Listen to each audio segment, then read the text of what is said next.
రూపాయి ఇవ్వాల. ఎకరాకి అదనంగా 5 ల్యాండ్ అక్విజిషన్ అయిన వాళ్ళకు కూడా 5 లక్షలు ఇస్తా అన్నాడు. ఒక పైసా ఇవ్వాల. ఇంకో పక్క సకల వసతులతో పునరావాస కాలనీలు కడతా అన్నాడు. తెలుగుదేశం పార్టీ కట్టిన ఇళ్లు తప్ప ఒక్క ఇల్లు కొత్తగా నిర్మాణం చేసిన పరిస్థితి లేడు. అంటే ఎన్ని అబద్దాలు చెప్పాలనో ఓట్ల కోసం అన్ని అబద్దాలు చెప్పి వచ్చిన తర్వాత తప్పించుకోవడం అనేది ఇది ఒక ఉదాహరణ మాత్రం.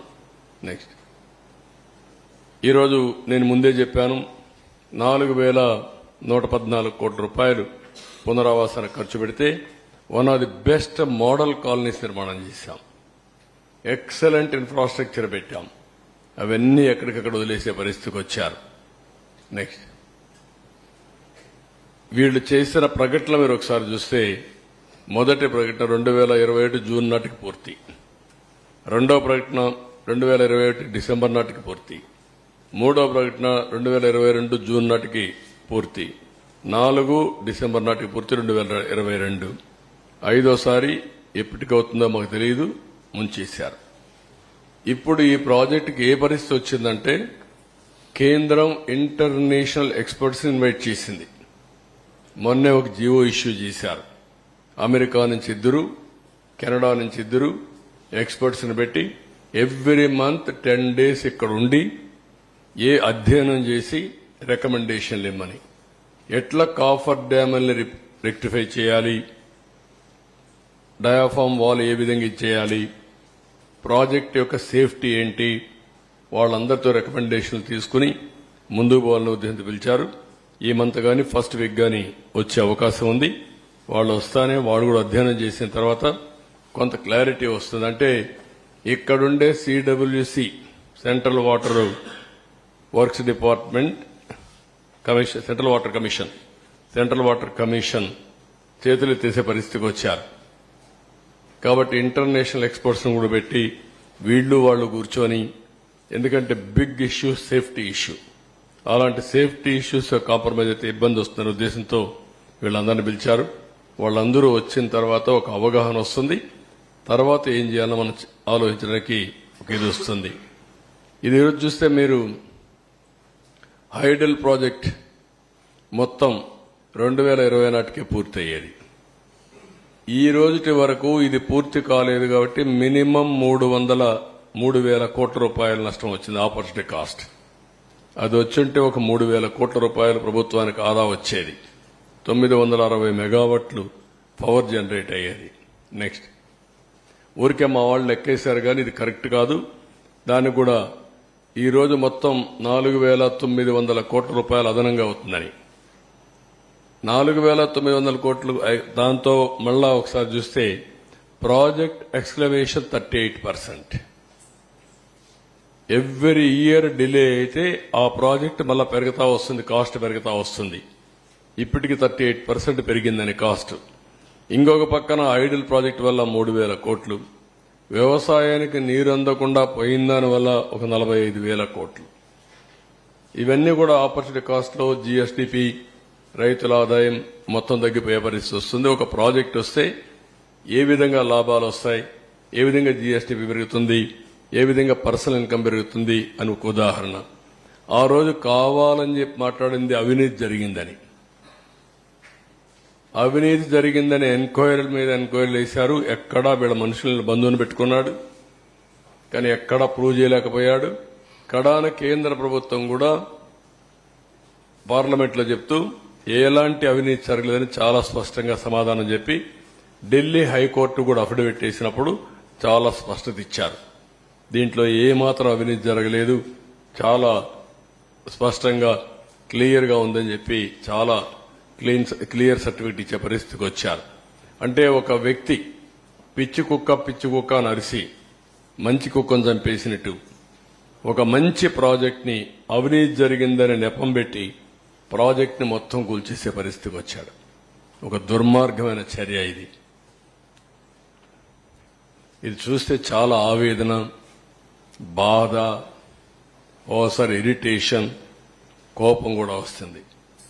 5 ఏళ్లు కష్టపడ్డాం, కష్టం మొత్తం బూడిదలో పోసిన పన్నీరైంది.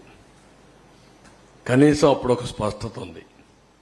ప్రాజెక్టుకి ఇవి చేయాలి, ఈ కోర్టులో ఇది వికెట్ చేయించాలి, ఈ ఇంజనీర్లు రికమెండేషన్ ఇచ్చారు, ఈ రికమెండేషన్ ప్రకారం ఫౌండేషన్ వేయాలి, ఓకే ఈ కాంట్రాక్ట్ సరిగా లేడు, ఆ కాంట్రాక్ట్ డబ్బులు ఇవ్వాలి, డయాఫామ్ వాల్ కట్టినప్పుడు కాంట్రాక్టర్కి డబ్బులు ఇవ్వలేదని ఆ డయాఫామ్ వాల్ అతనికి నాకు ఫిర్యాదులు వస్తే క్యాబినెట్లో కూడా చర్చించి ఆయనకు ఆ వర్క్కి ఎంత ఇవ్వాలనో ఈ కాంట్రాక్టర్కి ఇవ్వకుండా నేరుగా అతనికే ఇచ్చి 2 సీజన్లో పూర్తి చేయించాం.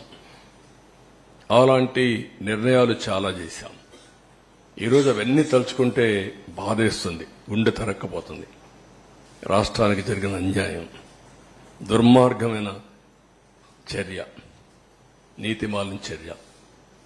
దాంతో ఇప్పుడు ఏం చేయాలి? ఒకసారి అయితే గడ్కరీ, ఇప్పుడు కూడా నాకు జ్ఞాపకం, దీపావళి అనుకుంటాను, పండగ రోజు ఆయన ఇంటికి పోయాను. నేను అమెరికాకు పోతూ ఆయన ఇంటికి వెళ్లి రిక్వెస్ట్ చేసి తర్వాత అమెరికాకి వెళ్ళాను.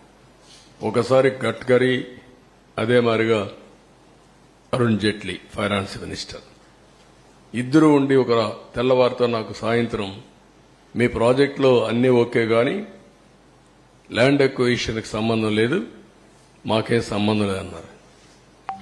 నాకు అప్పుడు ఆశ్చర్యం వేసింది. ఎట్లా అంటారా మీరు? Land acquisition part of project, ఇది ప్రాజెక్టులో ల్యాండ్ ఎక్విజిషన్ లేదంటారు, మీరు పునరావాసం లేదంటారు, పునరావాసం ల్యాండ్ ఎక్విజిషన్ లేకుండా ప్రాజెక్ట్ అయిపోతుందా అని రాత్రంతా స్టడీ చేసి ఆఫీసర్లందరినీ రాత్రంతా మేలుపెట్టి తెల్లవారికి ఒక నోట్ తయారు చేసి మళ్ళా నేను గడ్కరీ దగ్గరికి వెళ్లి అదే మరి అరుణ్ జైట్లీకి వెళ్లి, నువ్వు సుప్రీంకోర్టు లాయర్వి, నువ్వు అర్థం చేసుకో, నువ్వే చెప్పు, ఒక ప్రాజెక్ట్ నేను యాక్ట్ చెప్తున్నా, నేను ఆర్గ్యూ చేసిన తర్వాత ఆయన కూడా ఇంకేం మాట్లాడకుండా నువ్వు చెప్పింది రైట్ అనే పరిస్థితికి వచ్చాడు. అంటే ఎంత కష్టపడ్డాం, ఎంత శ్రమపడ్డాం, ఏ విధంగా ఒక్కొక్కరిని కన్విన్స్ చేశాం, ఎన్ని అవరోధాలని స్టెప్ బై స్టెప్ దాటుకుంటూ వచ్చాం, ఏ విధంగా పూర్తి చేసినాం అనుకున్నప్పుడు ఇప్పుడు జరిగింది చూసి చాలా బాధేస్తుంది. రాష్ట్ర ప్రజలందరూ అర్థం చేసుకోవాల్సిన అవసరం ఉంది. ఈ ప్రాజెక్టుని పూర్తిగా సర్వనాశనం చేయడానికి వైఎస్ఆర్ కాంగ్రెస్ పార్టీ అహంభావంతో జగన్ చేసినటువంటి దుస్సాహసం, నేను ఆ వర్డ్ వాడుతున్నా, దుస్సాహసం, దాంతో ఈ విధంగా ఈ పరిస్థితి వచ్చింది. అందుకే నేను ఒక మాట చెప్పాను, అర్హత లేని వాళ్ళకి అధికారం వస్తే ఇవే జరుగుతాయి. ముఖ్యమంత్రిగా కాదు, రాజకీయాలకే అర్హత లేని వ్యక్తులు, అది ప్రజలందరూ అర్థం చేసుకోవాల్సిన అవసరం ఉంది. ఒకరి గురించి ఆంబోతుల మారిగా మాట్లాడచ్చు, మమ్మల్ని విమర్శించవచ్చు, అది కాదు ఇక్కడ ఇష్యూ. ఎవడైనా సరే, బుద్ధి జ్ఞానం ఉండేవాడు ఎవడైనా సరే ఆలోచించాలి. మాట్లాడితే కాఫర్ డ్యామ్కి డయాఫామ్ వాల్కి వ్యత్యాసం తెలియని వ్యక్తులు, ఎక్కడ కాఫర్ డ్యామ్ ఉందని ఎత్తుక్కునే వ్యక్తులు, ప్రాజెక్టు తిరిగిపోయి కాఫర్ డ్యామ్ ఎక్కడుందని ఎత్తుక్కునే వ్యక్తులు అన్నమాట. అన్ని ప్రాజెక్టులు కాఫర్ డ్యాములు ఉన్నాయి అని మాట్లాడే వ్యక్తులు ఇది కట్టలేదు అది కట్టలేదు అంటారు.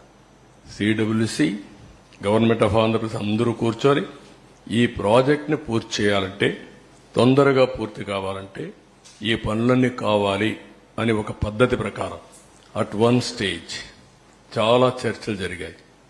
అసలు కాఫర్ డ్యామ్ అవసరమా లేదా, కాఫర్ డ్యామ్ లేకుండా ప్రాజెక్టు కట్టగలుగుతామా అని కూడా చర్చలు జరిగాయి. కాదు, సేఫ్టీ ఉంది, ప్రాబ్లమ్స్ ఉన్నాయి, కాఫర్ డ్యామ్ కూడా పర్మనెంట్ కాదు, కాఫర్ డ్యామ్ 2 ఏళ్ళలో 3 ఏళ్ళలో ఉంటుంది. వాటర్ డైవర్షన్కే కాఫర్ డ్యామ్. ఆ డైవర్షన్ 2 ఏళ్ళలో అది కూడా వీక్ అవుతుంది. తర్వాత అది కూడా దాని లైఫ్ కూడా ఒక 4-5 ఎన్నేళ్ళు అండి, ఇది 3 years 4 years 3 to 4 years అంతే. కాఫర్ డ్యామ్ లో 3 to 4 years. అంత లోపల డయాఫామ్ వాళ్ళు వేసుకుని దానిపైన ఈసీఆర్ఎఫ్ కట్టి మొత్తం పూర్తి చేస్తే స్టెబిలైజ్ అయిపోతుంది ప్రాజెక్ట్.